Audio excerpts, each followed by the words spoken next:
Hello, everybody. I want to welcome you back to the Dynamic Decisions podcast, where we explore the strategies that drive successful decision making in the world of business. Why? Because the best decisions come from great conversations. I'm your host, Tisha Cable, CEO of C Model Data, and today we have an inspiring entrepreneur and technical leader. His name is Christian. He's the founder of Motiv. Christian's journey blends deep expertise in technical program management and cybersecurity consulting with a passion for health and wellness innovation. He's currently based in San Diego. He has launched Motiv as of November of 2024. It's an accountability app that empowers users to achieve health and wellness goals by challenging friends with real money stakes. Christian, welcome. Tell me more about Motiv. Tell me more about you. Tell me about all the things that led you here. I just want to get your story to share with our audience. Yeah, what an introduction. Thank you so much, Tisha. Let me start by saying it's a pleasure to be here, so I appreciate you having me. So why don't I start maybe with a brief introduction of myself, and then I will tell you all about Motiv. Yes. My name's, you covered it. You almost introduced me better than I can introduce myself, but my name's Christian Winters. I'm from the East Coast, and I live out here in San Diego with my very soon-to-be wife. My twin brother also lives out here. Thank you very much. My twin brother also lives out here, and we've had a bit of a propensity for entrepreneurship over the years, him especially, and kind of begrudgingly pulling me along. My corporate career, as you rightly called out, is mostly in the consulting world, specifically focusing on things like cybersecurity and risk management. But I've always had this side passion project for fitness, health, things like that. During the pandemic, I actually became a certified nutrition coach and started experimenting with some side businesses, side hustles to get more aligned with some passion areas in my professional pursuit. And kind of ideas evolved over time and ultimately became Motiv, which is the app that you mentioned and the app that you see today and we're really proud of. So it's only been publicly live for about 2 months now, but we're really trying to hit that growth and scale point now. Basically, it's an app that lets you bet with your friends on health and wellness goals. We believe that the reason people are not meeting their goals is simply because of accountability, a lack of accountability, not necessarily because of a lack of information. In other words, we believe people have all of the tools they need to be successful. They just struggle to put pen to paper. So the app is really just designed to give people that accountability. We do it in a few different ways, inspired by James Clear's Atomic Habits, if you're familiar, or if anyone who's listening is familiar. Yeah. And the idea is to put monetary incentive on the line as well as social pressure. To put it again very simply, you're more likely to do something if you have money at stake and if you know people will see if you do it or they will see if you don't do it. So again, Motiv is designed to help people capitalize on that accountability and actually get active, be better, get moving, all of that fun stuff. So. Wow. So I'd ask you, what actually inspired you to create this unique approach? You kind of talk about the what I believe are like the tactical pieces of that. Hey, I know people are motivated by this and I know people move towards this, but can you tell me a little bit about what on the inside made you go, yes, I'm going to do this? Because we know it's never just for the tactical. And then the last question that goes with that is like, how do you actually see technology transforming personal accountability and wellness? I'll tell you like a fun little story that I kind of love, and it's sort of a few stories maybe culminating together. But I'll cite back to a lot of my time in Singapore during COVID. I was over there for a work assignment for about a year. Again, this is in the throes of COVID, so a lot of my free time was spent obviously locked up, but in sort of personal pursuits of like I said, passion side projects. So I mentioned at the time that I became a certified nutrition coach and started taking on my friends as virtual clients to try and get them eating better, being more active, things like that.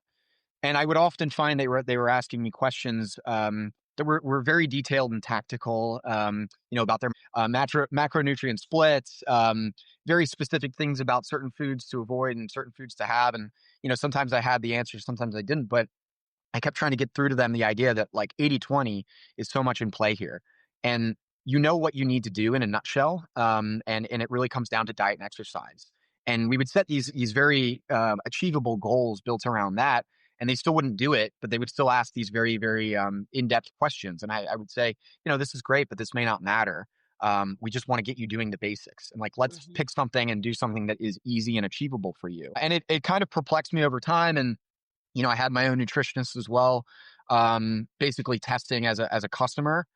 And this is really kind of going out left field, but one of the things we would do is you send pictures of your torso and they evaluate your body composition to try and evaluate progress over time.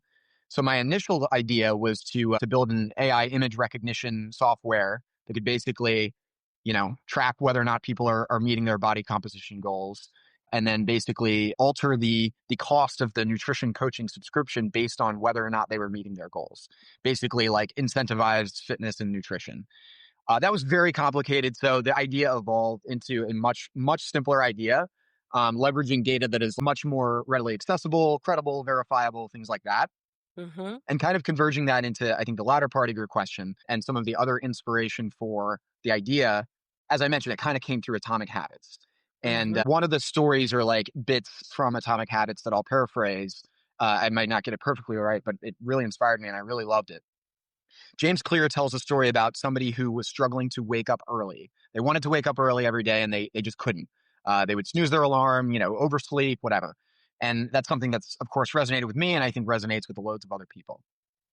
So what this person did, employing James Clear's strategy, was they hooked up a workflow automation with their alarm clock, with their Twitter account.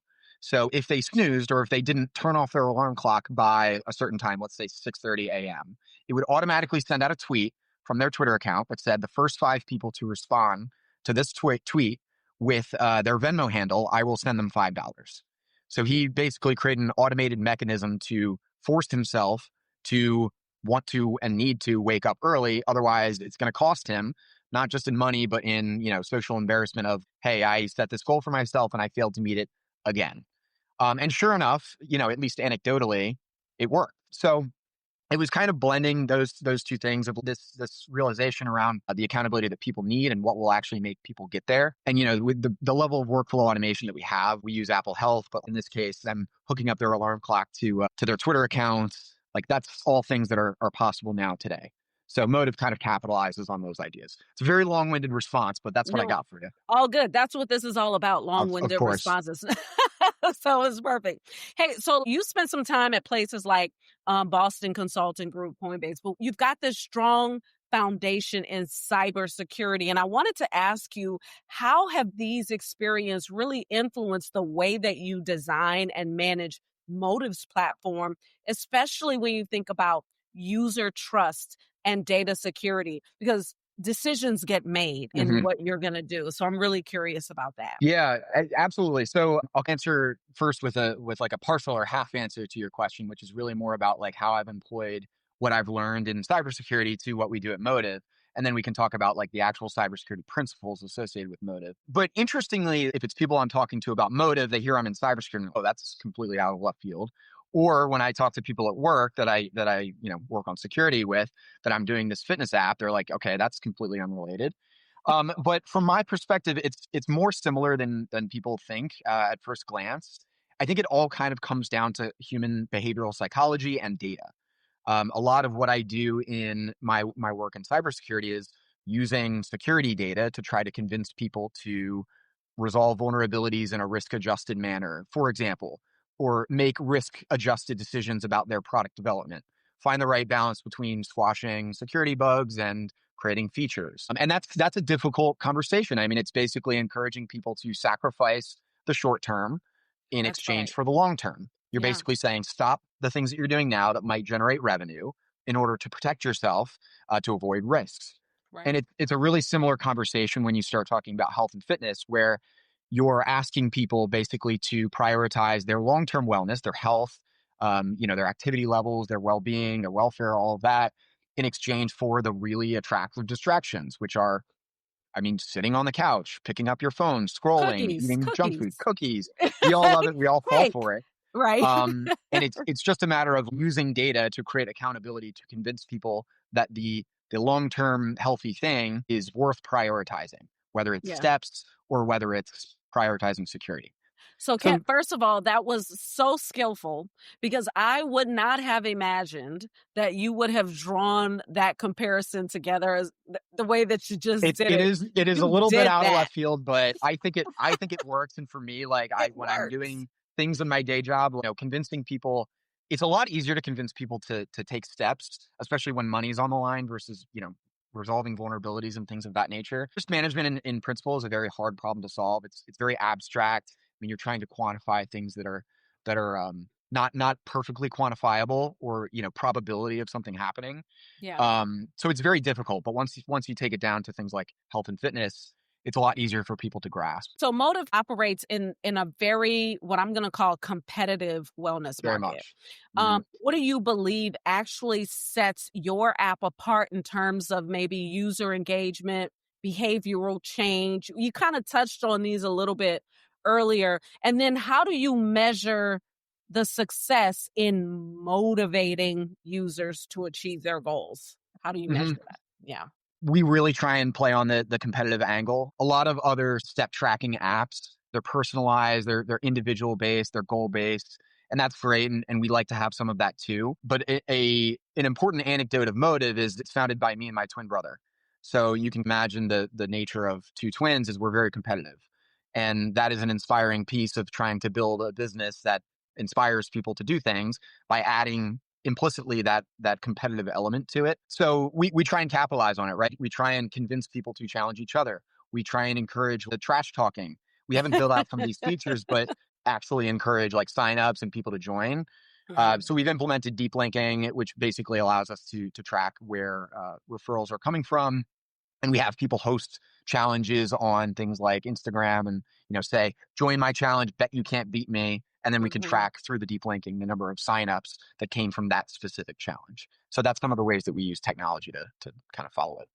And how do you actually envision the role of accountability apps like this evolving in the broader health and wellness ecosystem, if you've thought about that? Yeah, to be honest, I haven't put too much thought into it, but I do think there's a lot of things that are converging to make this type of thing more possible than it's ever been. We're not a gambling app, but there are a lot of restrictions and rules around applications with transfer of money that have become or evolved more and more in the recent years. So I think that kind of opens up more like funds-based accountability. And Mhm. then this is less new, but some of the social media takeoff, the connectedness of everybody allows us to hold each other accountable in ways that we never have from across the country or the world. Again, Mhm. that's not super new. It's catalyzed itself through COVID, I'd say. But building on that in combination with the funds based thing, I think leads an opportunity like that's just massive to take Mhm. advantage of the initial thing I mentioned, which is our mission, which is like the reason you're not meeting your goals is not a lack of information, it's a lack of accountability. So capitalize on these two aspects to take advantage of that and make people do the things they say they'll do. Okay, so this message is for our audience really quick. I want you to think about your own wellness and accountability practices. How could technology like Motive help you or your team stay on track with your goals? So, thinking like Motive here. And I want you to share your thoughts with us on LinkedIn or other social media using Dynamic Decisions Podcast. All right, Christian, let's talk a little bit about your leadership. So, you've held leadership roles at some pretty significant organizations. You've managed complex technical programs, complex cybersecurity initiatives. I'd love to know how you think about innovation and collaboration within your teams, especially when you're working on these high stakes projects. And I know that in a startup, everything is fast paced. So, but even the environments that you came from, you could consider those fast paced environments too. So tell me a little bit about that. It's a very challenging problem to address, and honestly, it's so context dependent on the specific goal you're trying to achieve, or the problem you're trying to solve, the program you're involved with, whatever. But one thing that I've found to be really helpful is having core alignment on the mission or the vision, and just getting on the same page in the fact that we are trying to achieve the same goal. And being very adamant, very repetitive about the fact that I am here to help you, and I want you to be here to help me. And at the end of the day, whatever it takes to achieve that vision is what's most important. So there's a little bit of learning, I think, both for yourself and anybody you work with of trying to put your ego aside and practicing being open to feedback and more collaborative, like open space thinking or ideating and being willing to be wrong. The whole like cohort or whole collective needs to get on board with. And I still think the best way to do that is to lead by example. So it's creating that space, that opportunity, that openness, that feedback for yourself and all of the other people involved, and resisting that thing inside of you that says, I want to react to your idea and tell you it's wrong, or I want to, shell myself up when I have an idea that might be wrong, or like be embarrassed by something that I'm not 100% confident in. Those are the types of things that I think are most important from a human element, regardless of what you're working on. And it's easier to embrace those things when you do have that clear aligned vision. So thank you for sharing that. And I wholly agree. This is often the C model puts out into the world, is that you have to have a shared sense of vision, shared I love mission, it. and folks. But I think what I'm really getting from what you just said is good is good. That's what it made me think just now. The best leaders that I've spoken to have all said the exact same thing. So Mm. it just makes me go, you know what? Good is good. When you've got the Yeah. right sort of upstart on things, most leaders who agree with you tend to have much better and much more successful teams. So that's what I really got Yeah. from that. I Yeah. like the way you, sorry to interrupt, but I like the way you put it Yeah. of good is good. If you have objective, measurable outcomes, Right. then if the work is contributing to the outcomes, then ego aside, like it's easy to get on the same page. Come If the on. work is not contributing to the outcomes or it's not good, then it should be easy to see. And you should be willing to have an open and vulnerable conversation about what's going wrong and how you get there. So That's it right. takes practice, but it's super important, perhaps the most important thing. Absolutely. Okay, so given your experience, and we keep going back to it both in consulting and technical program management, how do you make sure that alignment between the objectives and technical execution is high quality? Are there any particular strategies that you use to communicate effectively, especially when you've got a diverse set of stakeholders? That's a very, very good question. And to be honest, I think this is another one of the more challenging things is garnering alignment from a lot of people who have different opinions. So I think one of the things that I try and do is bias for action and basically get the idea or get the proposal out there and get it in front of as many people as possible. I think a lot of the times with complex decision making, there's this resistance to share or dive into the problem, and you want to get it perfect. You want to research it to all perfection, have every question answered, and then share it with people. And by that point, they might have formulated their own opinion. So in my experience, it's better to bring people along the journey and like share what you're thinking collaboratively and openly as proactively as possible to start to Hmm. like gauge feedback and get their inputs incorporated into whatever the vision, the strategy, the technical execution is, so that by the time decision making comes around, it wasn't, it's not them ratifying your decision, it's the collective decision and the result of the entire group. But I do think something's important, and an old, let's say, mentor of mine used to say this, which I always found really valuable, was there's some cases where it's better to drive for alignment than consensus. So you don't necessarily need everybody 100% on board with what you're doing. It is possible to disagree and commit, Hmm. and there's such a strong risk with indecisiveness and waiting and analysis paralysis that it comes back to the thing I said about bias for action. But making no decision is a decision in itself, and it's sometimes better to do something that might work than nothing for fear that nothing will work. So that might mean that not everyone's 100% on board, or not everyone is fully in consensus. But it's a matter of just documenting the opinions, documenting the risks, and deciding to go forward and being willing to iterate if what you're doing doesn't drive towards the outcomes that you've agreed through the objective planning are most important. Wholly agree. I literally have nothing to add because that's exactly how I would say it. So that's Yeah. really Well, good thank you for stuff. that. Yeah. Yeah, it's a very tough one. I honestly, Yeah. technical program management, in my opinion, has almost made a whole career path around this exact problem. So, Yeah. um, And some of the better solutions like documenting for are things that have come out of technical program management. It's right. because you've got to manage requirement side. Usually there's some customer on the other end, whether that's an internal or an Absolutely. external customer. Yeah. And then you've got the actual ability to execute, which is fairly technical, and you have to be able to blend those things in that work. And so the best solutions for how to collaborate and align have come, I think, out of that sort of technical program management space. So what you're saying is consistent. Okay, so listen, the last segment here is my favorite. Yes, it's a decision making persona exercise. So I am going to explore your decision making style through a persona assessment. I'm going to ask you 4 different questions. Each one of them represents a different type of decision-making approach. And after each one of them, you're going to tell me how much the way I'm asking the question resonates with how you actually approach your decisions. And you get a scale from 0 to 100%. But across all 4 personas, you only get a total of 100%. I have to budget, huh? You got a budget. That's correct. Okay. And the answer that I'm gonna tell you now is no, I can't give you all 4 up front. That takes all the fun out of it Yes, for of me. course. There's a bit of a blind racking involved. And sorry, you Yes. said the percentage represents what exactly?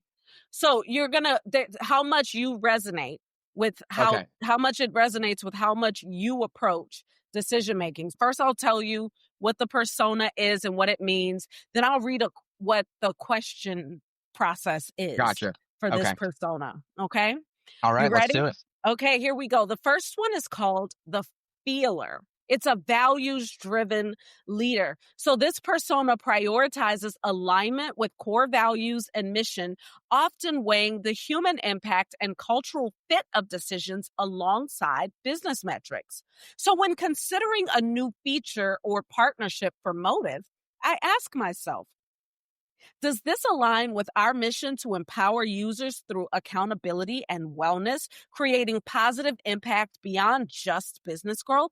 Even if a more lucrative opportunity arises, I want to ensure that we stay true to our core values and build lasting trust with our community. So, Christian, how much does approaching decisions by asking yourself that kind of value based question resonate with you? I'm starting to get a feel for this game, and I love it. So I have to be thoughtful about my overall budget here, and I don't want to get too excited on the first one, but that one resonates quite a lot. I think it aligns with some of the things I said about being mission driven, and it almost makes me feel like it's about treating your customers right in a way, or being fair to your customers, and that like honesty and trustworthiness will always rise to the top. So if you optimize for profits in the short term and you're doing wrong by your customer, in the long term, you will suffer for it. So that's why I resonate with this a lot. I'll try and be thoughtful about my budget, and we're going to go with a conservative yet aggressive 45%. Ready All for the right, next one? Here we I'm go. ready.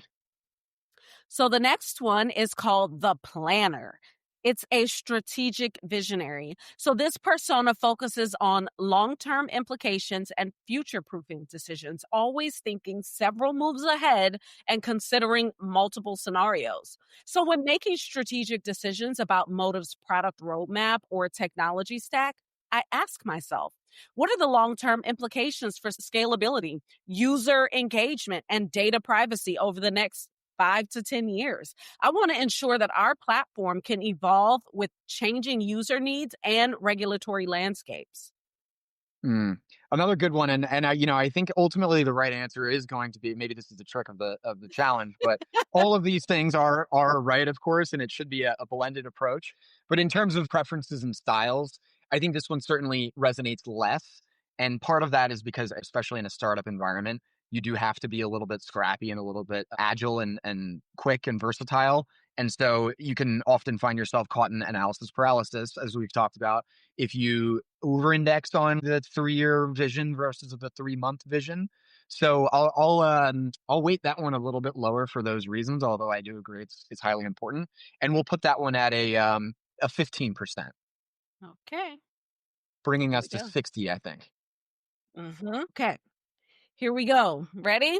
I'm ready. The next one is called The counter. It's the challenger of assumptions. This persona naturally questions conventional wisdom and looks for contrarian opportunities, often finding success by zigging when others zag. So, when evaluating new wellness trends or technology integrations, I ask myself, what assumptions are we making about user behavior or market demand that might be fundamentally wrong? How can we differentiate motive by challenging conventional approaches and leveraging our unique insights from technical and consulting backgrounds? Tell Mm. me, how much does that assumption challenging, contrarian style of questioning resonate with your decision making process? Oh, it's another great one. I do really like this, and it kind of reminds me and makes me think of some cybersecurity principles, like ethical hacking or white hat hacking, where you're trying to think like the adversarial and think outside the box of, we've thought about the use case, but what's the abuse case? Or if someone was looking at this from a different angle, what would they do? And I do think that's incredibly valuable in innovation. There's such a propensity to say, this is what other company did, so we will do that. And they were successful with this, so we will be successful with that. But I do think the status quo is it's not a disruptor. It's just not going to get you anywhere that no one's already gone. So this one's really important, but I do think there's a balance. Of course, you can't go too far out of left field. I'm going to go somewhere in the middle on this one. I don't want to be too diplomatic here, but I think this one gets a 25. Okay, here we go. So you've got 15% remaining. All So right. That's what the last one's getting, I guess. all right. So this one is called the data driver. It's an evidence-based decision maker. So this persona relies heavily on metrics, analytics, and concrete evidence to validate decisions, preferring proof over intuition.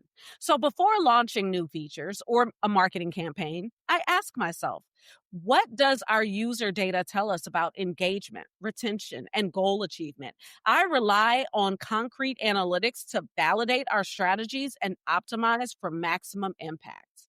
So, Christian, where do you stand on being a data Well, driver? unfortunately, I have to be 15 on this one. So 15 is the answer. I think I probably would have gone a little higher. Obviously, in retrospect, it's easier to say, but measurability is so important. You can't manage what you can't measure. You can't prove what you can't measure. I think like the planning one, it's another case of like taking the right hybrid approach or having the right balance Yeah. where it's very easy to get caught in, we need to craft the perfect metric or have the exact North Star goal. And there's a risk associated with inactivity or inaction with that, where sometimes you want to hypothesize and experiment to Hmm. determine what's the right metric. Am I measuring it the right way? Is this even the metric that matters for what I'm trying to achieve? And then optimize or mature around measuring that and improving on that. So it's not number one for me. I think anyone that I work with that potentially hears this might laugh at me for saying that, given my role and how involved in being data driven I have to be. But I do think there is a flip side or a counterpoint to it that leads me to put it maybe not as high as the first one, but Yeah. No, 15 I gets think the answer anyway. it's all about the balance. Sometimes it's not even about how much I balance each one of these, but how much as a team do we Mm, balance each one of these, absolutely. Yeah. right? Some people are more oriented in one way or another, and you want to have diversity of mindset. That's right. You Um, want your team yeah. to include that. So we got you tapped. You are 45% feeler, 15% planner, 25% counter, and 15% data driver. It's just a little fun It exercise. is A way fun. to It'd be, I don't know if you're I mean, speaking of being maybe data driven, I'd be curious if you compile the answers and come up with like, what are the responses? Hey, don't Um, tell all my secrets before I go do it yeah, like yeah, you're probably already that. doing this and I just have to check it out. It would be Yeah. interesting too to think how I would answer if we went in the opposite direction. So I might Yeah. have gotten a little giving away my budget too early, but I think that tends to happen.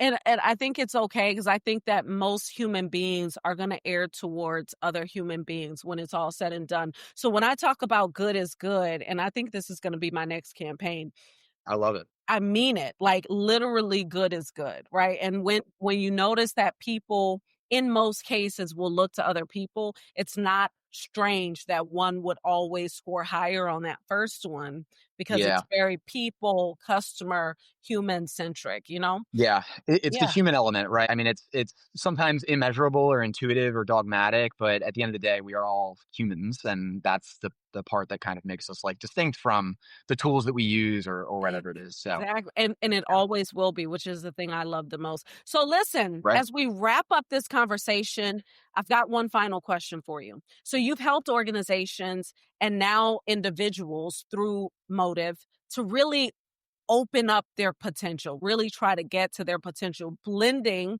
technology with wellness, with accountability.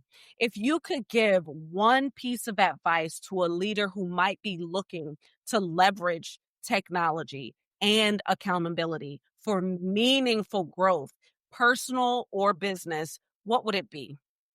So I feel so strongly about this, and I think the biggest thing I can say is start with something that you can do, that you will do. Go brick by brick, one at a time. Be honest with yourself on what you can achieve, what you will achieve, and go set your directive to achieve that as quickly as possible. It's very easy to get lost in this grand vision and think it's such a daunting task, and oh, it'll take me too much time, and get stuck in inactivity. So bit by bit, brick by bit, brick, it is the same principle of atomic habits. It's the same principle built into Motive. One step at a time is another way to put it. So just go out and do what you can do and what you know you will do, and don't focus on or don't overemphasize having everything figured out at the jump. Just go do. Bias for action. That's great. And what that makes me think about is, so at CMOT, our mission is constant forward motion, and we want to I help love it. organizations to do that. So that's really it. Hey, thank you so much for sharing your insights, sharing your expertise with us. It's been an absolute pleasure having you on the show. I'd love for you to share with our listeners where they can learn more about you and more about Motive. Yes, absolutely. First and foremost, thank you so much, Tisha. It was a pleasure for me as well. So, yeah, please download Motive on the iOS App Store. You can find it by searching Your Motive, YOUR space MOTIV. No E, no excuses. You get the gist. I think we will have a link to download in the bio as well as a link to our Instagram. Please follow us there at Motive the app. We really think you'll love it. So, please check it out. Fantastic. And to our listeners, hey, we want to thank you for tuning in. Remember, the best decisions come from great conversations. If you've enjoyed this episode, we'd love for you to rate it, subscribe, share it with your network, and please, please, please, let's keep the conversation going on social media using Dynamic Decisions Podcast. And until next time, keep questioning, keep growing, and keep leading with purpose.